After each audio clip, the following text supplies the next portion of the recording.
What's up YouTube? How's it going? I hope you guys are excited. Today we're going to be taking apart my PC. Now, why would you ever want to do this? Well, let's say you know nothing about computers and you've got a problem with yours, or you want to upgrade a part in your PC, but you bought a pre-built and you don't actually have any idea as to how a PC works. Well, this is a perfect video for you guys. So sit back, relax, and let's learn. Yeah, you know what it is. Black and yellow, black and yellow, black and yellow, black and yellow. Alright everyone, so the first step in taking apart your PC would be to take both left and right panels off in order to gain access to the PC and all its parts. Now guys, you're going to want to be careful with cases that have tamper-proof glass. They can shatter or break or scratch very easily, so put them away in a nice, safe, soft area.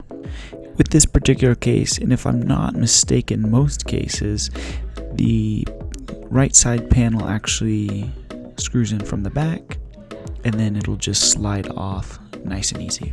Well, congrats guys, you've completed step 1. The cable that we're disconnecting right now is the power cable to the GPU, your graphics card.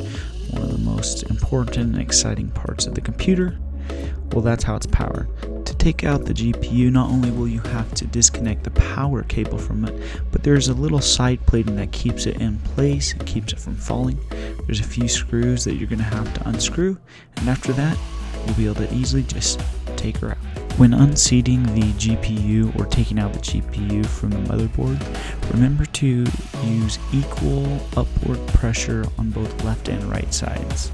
Step 3 will be to remove the random access memory sticks, or the RAM. In order to do this, there are 2 clamps on either side of each RAM stick. Merely push down on each clamp and you should hear a click and then be able to easily take out the sticks of RAM.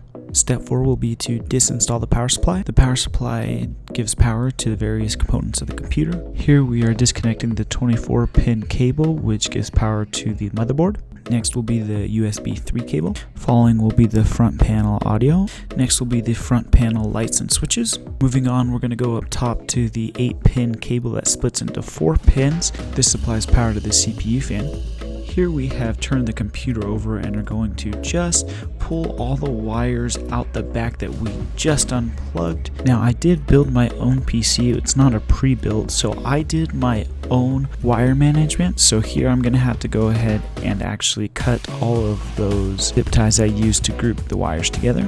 Now this next step may or may not be necessary for you, depending on your case size. I have a small case and therefore the back fan sits in front of the motherboard, not allowing us to take out the motherboard without first disinstalling this fan, which is exactly what you see me doing right here. I do apologize guys, but we did miss one wire, the SATA cable, so we're disconnecting that now, and then we're going to continue to just pull out all those wires that we've already disconnected from the front of the motherboard. Now here we have our memory drive. We're going to disconnect the SATA cable and the power cable from that. And finally we were able to take out the power supply. Now guys, I don't know what happened, my camera stopped recording, so you do miss me unscrewing these 4 screws and pulling out the actual power box and its wires that are connected to it, but that's it. Alright, step 6, we finally get to take out the motherboard. It's simple, just removing, in my case, 6 screws. It's possible anywhere from 4 to 9 screws, but I do believe 6 screws is the most common. And now that we're done with the case, we'll get her on out of here. Step 8 will be to remove the CPU cooler or fan. To do so, simply unscrew the 4 screws that hold it in place, the fan casing off so I don't accidentally drop the CPU fan on the motherboard, and then I disconnect the cooler wiring from the motherboard, and voila.